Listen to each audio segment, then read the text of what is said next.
দাসত্বভাবে করতে আসে না, কোনো পলিটিক্যাল পার্টির দালালি করতে আসে না, তবুও কিন্তু দালালিভাবে যেভাবে কথা বলা হয় সেটার আমি তীব্র প্রতিবাদ প্রথম থেকেই করেছি।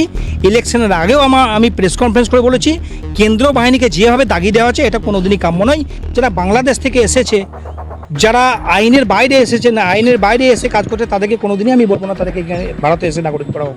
কমান্ডো তথা central arm police x welfare অ্যাসোসিয়েশনের প্রেসিডেন্ট হিসাবে জানি, কেন্দ্র বাহিনী নিরপেক্ষ, কেন্দ্র বাহিনী সাধারণভাবে মানুষের সেবা এবং সুরক্ষা করার জন্য এবং দেশ সুরক্ষার জন্য তারা থাকে।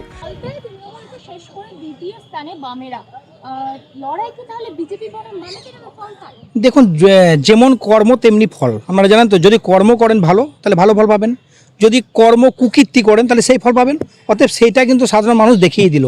কারণ জোর করে কিছু করা যায় না, জোর করে কিছু নেওয়া যায় না, আর জোর করে কোনো দিন ছেনা যায় না।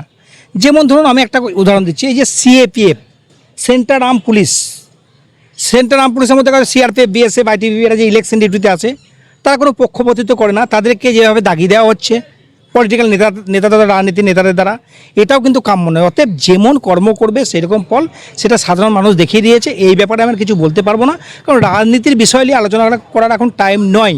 আর রাজনীতি নিয়ে আলোচনা যতটা না করবেন ততটাই ভালো, কারণ ইলেকশন হয়েছে, সাধারণ মানুষ তাদের রায় দিয়েছে, সিএপিএফ তাদের ডিউটি পালন করেছে, এটাই বাস্তব, এটাই সত্য। অতএব পলতার মানুষ যেটা সত্য সেটাকে সামনে তুলে ধরে সেটা দেখিয়ে দিল, এটাই বাস্তব। ডিউটি পালন করা সত্ত্বেও বিরোধী পক্ষ, এখন যা বর্তমান বিরোধী পক্ষরা বলছে যে ভোট চুরি হয়েছে, কি বলবে? এটা তো গত 15 বছর 20 বছর আগে থেকেই তো বলে আসছে এরা। কেন্দ্র বাহিনী কারোর এটা সেন্ট্রাল গভর্নমেন্টের অধীনে থাকে। এবার মানুষ এবং জনসেবার জন্য তারা নিযুক্ত করে, এবং ইলেকশন ডিউটিতে কেন্দ্র বাহিনীর যে ভূমিকা, সেই ভূমিকা নিতান্তভাবে পালন করে। অতএব তাদেরকে মিথ্যাভাবে যেভাবে দাগিয়ে দেওয়া হচ্ছে রাজনীতির নেতাদেরা, সেটাও কিন্তু কাম্য নয়। কারণ সিএপিএফের এমন একটা ভূমিকা আছে ইলেকশনের ক্ষেত্রে, সেটা বলে বোঝাতে পারবো না। মানুষকে সুরক্ষা করা, মানে বুথকে সুরক্ষিত রাখা, এবং মানুষ কীভাবে ভোট দেবে, নিজের গণতান্ত্রিক অধিকার কীভাবে সেখানে সুরক্ষিতভাবে দেয়, সেটাও তাদেরকে দেখা। এবং তাদের যে ডিউটি দেওয়া হয়, তারা কিভাবে ডিউটি করতে হয়, তাদেরকে যখন ইলেকশন ডিউটিতে আসে তখন তাদেরকে 5-10 দিন করে কিন্তু প্রতিটা ব্যাটালিয়ান এবং ইউনিটে কিন্তু তাদেরকে দেখানো হয় যে এই সিস্টেম আমাদের ডিউটি হয়, সেই সিস্টেমে ওরা ডিউটি পালন করে। ওরা কোনো দাসত্বভাবে করতে আসে না, কোনো পলিটিক্যাল পার্টির দালালি করতে আসে না, তবুও কিন্তু দালালিভাবে যেভাবে কথা বলা হয় সেটার আমি তীব্র প্রতিবাদ প্রথম থেকেই করেছি।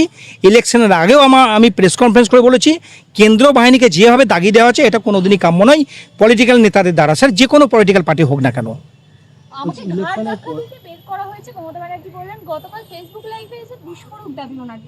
এগুলো হেরে যাওয়ার ফলে এগুলো বলতে হয়, এটা বাস্তব যদি বলা যায়। কোনোদিন মানে তাদের যেটা ডিউটি পালন করা হয় তার মধ্যে তারা কিন্তু অটুট থাকে ডিউটিতে।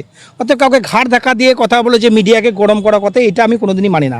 কারণ কেন্দ্র বাহিনীর ডিউটি কীভাবে করতে হবে, কীভাবে তাদের ডিসিপ্লিন, তাদের নিয়ম, তাদের আইন, তাদের মানে ধারা সব কিছু তারা জানে। অতএব তাদেরকে বদনাম করার চেষ্টা করবেন না।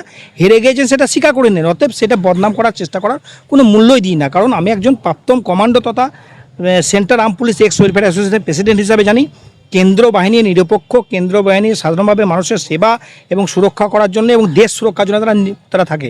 অতএব তাদেরকে বদনাম কুলুচিত করবেন না রাজনীতির নেতারা, এটাই আমার রিকোয়েস্ট। ইলেকশনের পরেও যেভাবে সিআরপিএফ রয়েছে এবং যেখানে ঝামেলা হচ্ছে ছুটে যাচ্ছে, এই বিষয়গুলো কীভাবে দেখছেন? দেখুন, ইলেকশনের পরে যে ধরুন সিআরপিএফ যারা আছে, এখান থেকে রাজ্য সরকার থেকে সেইভাবে বলা হয়েছে যে এখানে প্রয়োজন, কারণ ভয়ানক পরিস্থিতি হতে পারে পরবর্তীকালে, কিংবা কোনো একটা সংকেত ইন্টেলিজেন্স থেকে রিপোর্ট পেয়েছে, হয়তো হতে পারে। অতএব সেক্ষেত্রে দেখা যাচ্ছে প্রশাসনিক ভূমিকাটা যতদিন গ্রিপে না আসবে ততদিনকে তারা আবেদন করে রাজ্য সরকার নিয়েছে। অতএব কেন্দ্র বাহিনীকে মানে সেইভাবে মানে অর্ডার পাস হয়েছে, এবং কেন্দ্র সরকারকে এবং এইচএমকে রিকোয়েস্ট করেছে যে এখানে কেন্দ্র বাহিনী প্রয়োজন হলে দেশ সুরক্ষার জন্য তারা নিযুক্ত হয়, তো তারা থাকতে বাধ্য, কারণ তাদের অর্ডার পাস করা হয়েছে। অর্ডারে তারা যেটা বলবে ডিউটির মধ্যে, যেটা করতে বলবে তার বেশি কিন্তু হবে না। অতএব কেন্দ্র বাহিনী ডিউটি করবে, যতদিন তাদেরকে মানে এখানকার প্রশাসন রাখবে এবং কেন্দ্র প্রশাসন দেখবে যে এখানে হয়তো মাহল ঠিক হয়ে গেছে, তারপরে হয়তো তাদেরকে ডিসিশন নেবে। এখন হয়তো মাহল গরম হতে পারে, কিন্তু দাঙ্গা হতে পারে, কোনো একটা ইন্টেলিজেন্স রিপোর্ট খারাপ আছে, সেই জন্য তাদেরকে রেখেছে। পরিবর্তনে বাংলায় অনুপ্রবেশকারীদের পুশব্যাক হচ্ছে, আপনি কি সিদ্ধান্তের পক্ষে? আমরা দেখতে পাচ্ছি বর্ডার লাইনগুলো প্রচুর মানুষ, সারি মানুষ বাংলাদেশের দিকে রওনা হচ্ছেন, এবং তারা বলছেন যে আমরা কোনো না কোনো কারণে এসেছি। দেখুন, ওরা যদি নিজে থেকে স্বীকার করছে যে আমি বাংলাদেশ থেকে এসেছি, তারা নিজের দেশে ফিরে যাচ্ছে, এতে তো কোনো ব্যাপার নেই। এতে কোনো কারো ভূমিকা এখানে বোধ না, কারণ এখানে যারা নাগরিক, এখানকার যারা সিএ যে নাগরিক পাওয়া যাবে এবং এখানকার যারা নাগরিক তারা প্রত্যেকে নাগরিক পাবে।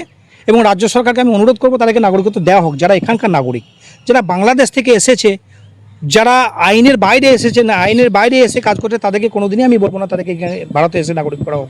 এবং দেখুন অনেকেই অনেক রকম রাজনীতি নেতারা বলছে যে কাঁটা তার দিয়ে ঘেরা হচ্ছে এই ধরনের কথা, কিন্তু কাঁটা তার দিয়ে ঘেরা তো উচিত। আজকে 27 কিলোমিটার হয়েছে, এরপরে দেখবেন 50 কিলোমিটার। এটা কিন্তু দেশ সুরক্ষার জন্য এটা করতে বাধ্য, এটা করা উচিত, এটা আমি সাপোর্ট করি এবং ধন্যবাদ জানাই। মমতা ব্যানার্জি এতদিন বলছিলেন যে বর্ডার সম্পূর্ণভাবে ঘেরা, তাহলে এখন কিভাবে বর্ডার ঘেরা হচ্ছে, তাহলে এটা কি মিথ্যে না ওনারটা মিথ্যে? দেখুন এটা তো ইনকোয়ারি করলে বুঝতে পারছেন। আজকে কয়েকদিন আগে একটা ভিডিও দেখলাম, বাংলাদেশের যে সেনা এবং ভারতবর্ষের বিএসএফের সঙ্গে একটা ফাঁকা মাঠে একটা যেটা হচ্ছে, সেটা বোঝা যাচ্ছে যে এক্ষেত্রে ঘেরা ছিল না হয়তো, সেই জন্যই কিন্তু তাদের কাটাতার কেন আসছে, কেন বারবার, কেন তাদেরকে মানে টেন্ডার পাস করা হচ্ছে। অতএব এইটা ভুলভাল কথা বলে বাংলার যে সংস্কৃতি, বাংলার যে ঐতিহ্য, বাংলার যে বর্ডার, সেটাকে সুরক্ষিত করার জন্য রাজ্য সরকার যেটা করছে, অত্যন্ত দেশ সুরক্ষা এবং রাজ্য সুরক্ষার জন্য অত্যন্ত গুরুত্বপূর্ণ ভূমিকা পালন করছে।